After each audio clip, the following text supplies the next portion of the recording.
Good afternoon, good morning, welcome to today's live broadcast, which is going to be all about architecture. So thanks for joining us on Facebook or YouTube.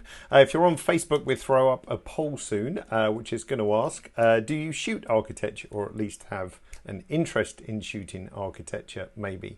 So Facebook, that'll come up as a poll. On YouTube, just feel free to throw your answer into the comments as well. So this is what we're going to be looking at, is these two shots, and these are actually from one of our ambassadors, Paul Reifer. He's going to join us on the 1st of May actually and do some edits. Oh, let's get rid of my little preview window, sorry. Paul's going to join us on the 1st of May as well and do some editing with us as well. But he's very kindly loaned us these two shots for today's exercise. Now, the interesting thing about these two is that they are quite two different approaches. So what works for one doesn't work for another. So thanks to Paul for pointing that out, but it's a really good polar opposite as well. So let's get started. Let's start with the Wiggly Bridge, or circular bridge for want of a better expression. This is actually part of a stitch. So this is kind of the center of a panorama.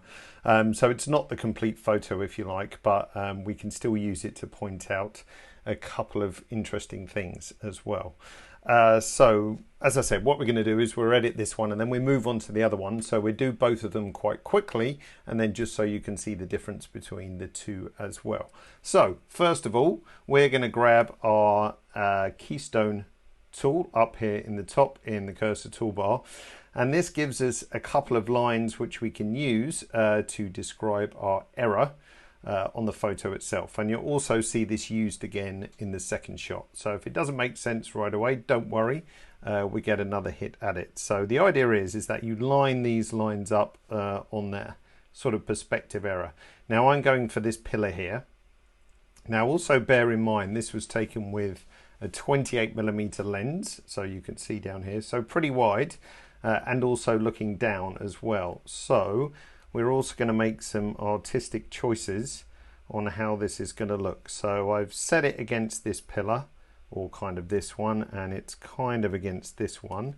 And in the center you'll see this apply button. So when we tap that, Capture One's going to, if you like, straighten up to those areas, as you can see. Or at least by default it goes to 80% of those adjustments. Why 80%? If we look in our Keystone tool over here, you can see all what those two lines have done, and me hitting and apply is dial in some vertical and horizontal figures into the Keystone tool, the one which you can see down here. Now by default that will go to 80% correction, because at 100% correction it's maybe, if we just change this to 100 like so, so you can see how much more change there is between 80 and 100, and it's pretty much straightened on that pillar now. Now really this is probably getting to the point where we're overcorrecting, and chatting with Paul about this the other day. Of course you can make it perfect, but there's always that artistic choice as well. Now without any Keystone correction, if I just option click on that one, if we printed that out and put it in a nice frame, then you know it's not quite good enough in that respect, because those pillars would be very angled against the edge of the picture frame, so it might not look too good. But going to 100% is a little bit too much. And even on this shot, and again imagine that we're taking the shot and looking down, we would actually expect some kind of distortion. So artistically I'm actually going to back this off to sort of something around here to get a good compromise between correcting some of it and not having, you know, overcorrected, if you like. So I'm going to grab my crop tool and just tweak the crop a little bit and crop out some of the bottom. Little handy tip, so you can see on the outside of the shot how it's been excuse me, adjusted. So we've got kind of the trapezoid effect. Now if for some reason I wanted to crop beyond that, like I wanted some of this image information but I was happy to like fill in the sky, what I can do in the crop tool is turn on crop outside image like so. So now I can actually go, and I'll exaggerate, into the black, for example. So I could fill this little patch in with content aware fill in Affinity or Photoshop or something like that. For today, we're not going to do that. So let's turn that off and look at where we are right now. Okay, so we've got our perspective kind of a good compromise. Now, rotation wise, I think for me, it's a little bit off. So what I'd do is just click into the rotation box and use my cursor keys and just tap these, which just jogs it by 0.01 of a degree, which kind of looks a bit better for me. Great. Okay, so let's look in a little bit closer to the shot itself. So let's go over to these, it's a long exposure, so this is a minute actually, 60 seconds. Nice and clean, but obviously these are all the tracks of the cars that are whizzing over this bridge. Now we want to improve how these look a little bit. So we've got highlights, shadows, whites and blacks. And one of our future live streams is going to go into a bit more detail about these various different sliders. But this photo is actually quite a good example of the difference. Now whites and blacks were added in version 20. And that's like a more critical adjustment of the whites and blacks. Now, if we want to kind of separate these out a bit, let's say we're back in Capture One 12, the best we could do is bring down the highlights, but it kind of makes the image look a little bit muddy, if you know what I mean. Like it dulls down the road and the sky a little bit, so it doesn't look that great. Now, if we look at them close up and we take the whites, that's going to really just affect those very brightest tones. So exactly these. So if I pull the whites down, you're going to see all of a sudden we separate out the headlight trails quite nicely, but we're not getting any sort of muddying effect of the road or anything like that. So if we look, I can go to probably something like that. I might have a tiny bit of highlights, but just a little bit like so. So the whites does a much brighter job of separating out those brighter tones. And of course that could be the same for you know, street lights, other bright lighting, flare on the street, flare on the buildings, and so on, a similar thing. So where else have we got to? Okay. To be honest, editing wise, we could almost be happy here, but we can do a few other little things, like it's a little bit dark kind of into the trees here.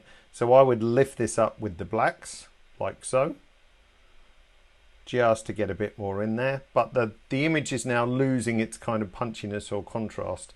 So I think I'd want to up the contrast slightly as well, and maybe just bring down the shadows a bit. So that gives me, you know, darker shadows, but not totally crushed blacks, because we've lifted those up with the black slider. Highlight wise, as I said, I didn't really want to touch that so much.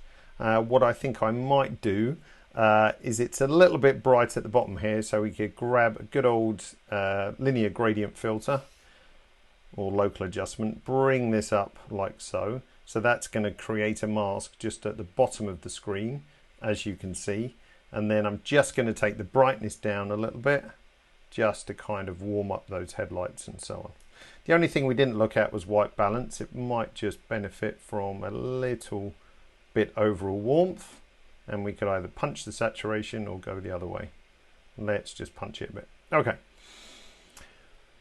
So not too much of a tricky edit, but the important thing here is, you know, finding that balance between the keystone adjustment and the difference with the whites and the highlights to really separate out those headlight streams, for example. All right, we're going to go to the other shot in a second, which has got a completely different approach. But before that, let's answer a couple of questions. Let's see. Alex says, that just happens to be the last one. Awesome stuff. Thanks for this series. I learned a lot. Good to hear it, Alex.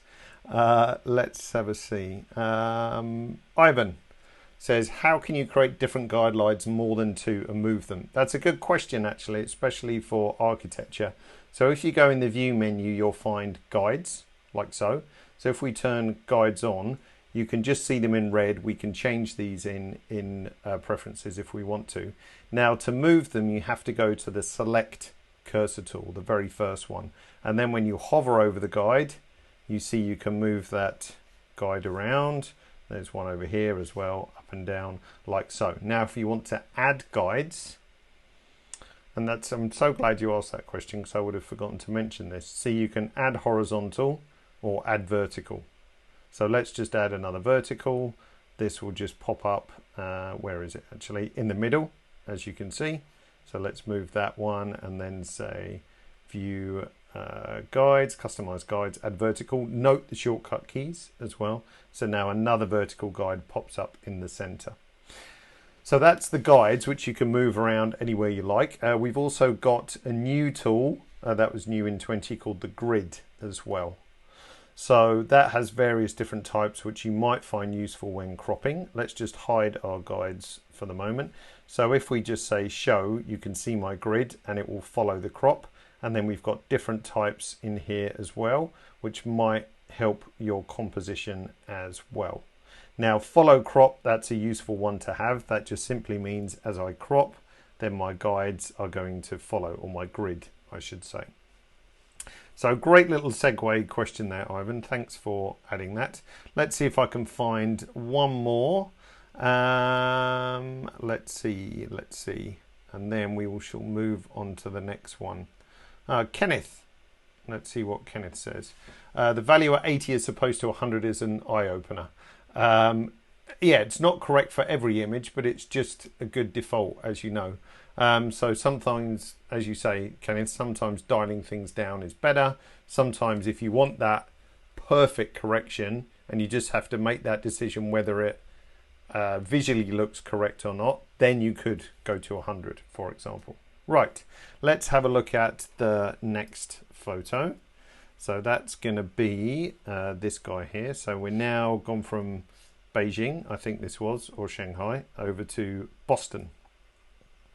So here is our shot out of camera, as we do. So let's do the same exercise. Actually, I'm just going to brighten a bit so we can kind of see what we're doing. Let's just bring up the exposure a bit. Let's do the same exercise with the Keystone tool and see what happens. So once again, let's grab our Keystone tool. We're going to go over to this building here, nice and easy one to follow. And then we're going to go over to this building here. Again, nice and easy one to follow. If you're using this tool, a good tip, the further out you can make these lines, the chances are it'll be a more accurate adjustment. So if you're trying to put them on a tiny skinny building in the middle, which you might have to do, that's fine. But if you have the choice to space them out as far as possible, then the error in calculation is going to be less. So just remember that point. Further out as possible is best. So now let's hit apply, see what happens. And now we have our correction. But kind of chatting about this with Paul yesterday, do we like how that looks? Kind of almost looks unnatural because again, Paul's standing on a rooftop. Is that really how it would look to the human eye? So again, we've got one of those artistic decisions to make. Does it look better like this, or does it look better as it was shot? I happen to think, and again, this was a discussion I had with Paul yesterday, that both of us actually preferred the out of camera look. It was a bit more dramatic. Buildings look kind of more imposing and so on. But you might argue you prefer this, but that's up to you. I just saw a question whiz up, and I'm not going to be able to say your name correctly. What does the aspect slider do? As we've just done this correction, and before I remove it, it's simply a way of either squashing or stretching the amount, because sometimes you might find that when you do a keystone adjustment that it, well, let's just pull it and you'll see what happens. So if we go this way, so we can squash or we can stretch like so, because sometimes that keystone adjustment can mess with the aspect a little bit and it doesn't look natural. So that's another one that you can play with as well. You can also use it for other things, like if you're shooting product and you want to stretch it a bit, or you want to make a person a bit taller, then occasionally it can work quite nicely for that. But anyway, for this choice, I don't think that the keystone adjustment is perhaps necessary. Visually, I think that looks stronger. So again, that's kind of up to you. So I'm going to leave it uncorrected. and move on to the adjustments. So we raised our exposure a little bit. Now in the last shot, if you remember, what we played with was the whites and the blacks, more so than the highlights and the shadows. It didn't give us a good effect. So just to remind you, if we go back to this shot and we pull up the shadows a great deal, kind of just doesn't look realistic. It just doesn't work, essentially. Now, if we go back to this shot and we apply the same theory and think, okay, shadow's not going to look great. Let's pull up the blacks. If we start lifting the blacks on this particular photo, that doesn't look pleasant at all. So it's lost that bright, crisp city nighttime lights, like the tops of the buildings. Although there's no noise or anything there and it's nice and clean, it's lost that high contrast look to it. And even if I start trying to pump up the contrast or do other things, this looks a little bit odd. So let's reset the mess that we made there. And let's try on this particular photo working with the shadows. So now if I lift up the shadows, that's kind of more sympathetic to those 3/4 tones, and we still get that nice bright city at night. Now in actual fact, I might go the opposite with this one and just drop the blacks a tiny bit, like so. So again, I think that's a more sympathetic edit to doing it how we did the last shot. So these two were a really good example on two completely different approaches, where one set of adjustments works great on one shot, on another shot it kind of really doesn't work. So what else would I do on this? I would perhaps crop it a little bit, maybe just to a more slightly sort of 3:2 aspect ratio, something like that. And also if I want to rotate slightly, I'll just shift it that way a touch. But in terms of adjustments, it doesn't really need a great deal. But a really good example between those different sliders and those two different shots. Nick was asking, let's put Nick on screen, where do you add the keystone controls? So they're up here, Nick, the cursor tool right here. So again, you just need to align on your error, hit apply, and boom, Capture One calculates the keystone adjustments in this tool. So all it's doing is dialing in those various different values. Now you can always manually adjust those, as we did on the last shot, and on this particular one we could do a couple of things. We could either just manually adjust, or we could take the amount down. So let's just say apply again. That's the mathematically correct application, but if we wanted to back it off a bit, we could also bring the amount down as well. So we've got lots of creativity to play there in terms of how do you actually want those adjustments to be. It's just, again, this was a fun exercise to see creatively, do we want the mathematically correct correction, or do we want to dial in our own preference to it as well? Let's see.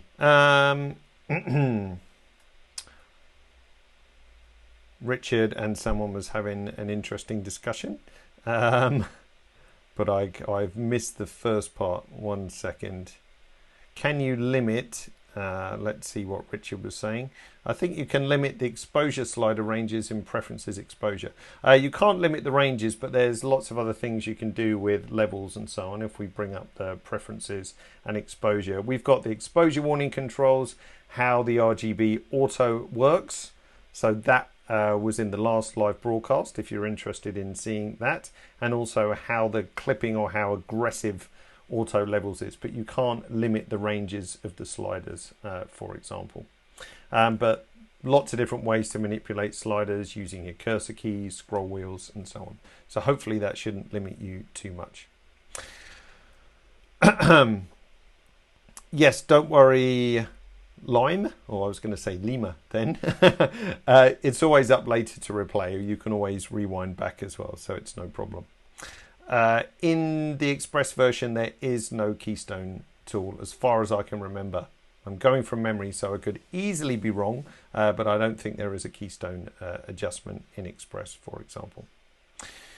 Okay, I think the last thing that we're going to do is mention on Friday. to come back again. We're going to put a link in the comments for the event on Friday. That's our next live broadcast. We're going to be editing a wildlife shot. I can't remember if I have the shot here in itself. If I do, I'm going to have a quick look. Great shot from Mark Smith, and I think I was going to edit this one. So it does make for a really nice edit when we see before and after. There's a few fun things we can do with some heel layers and with some sharpening layers and so on. So that's what we're going to look at on Friday as well. Let's go back to pull shots and just put those up on screen. So today's editing task was this one. Whoops. I want both of them up, that one and that one. So do check out for the events coming up in the links, and then you can sign up for that, and then you'll get a reminder on the Facebook event nearer the time. But it's exactly the same time on Friday, so set your calendars, set your reminders, so you can come back and see us then as well. Excellent. You can see the link's just gone up on Facebook, and it will be up there on YouTube as well. So I hope that was a short, interesting little tutorial for you. Takeaways and moral of the story is that you can't always apply the same logic to two images, even if they look like they would kind of react in the same way, because they don't necessarily. So always test, experiment and play and see what the best result is. All right. Thanks everybody for joining today, and see you all again, I hope, on Friday. So take care and see you soon. Bye now.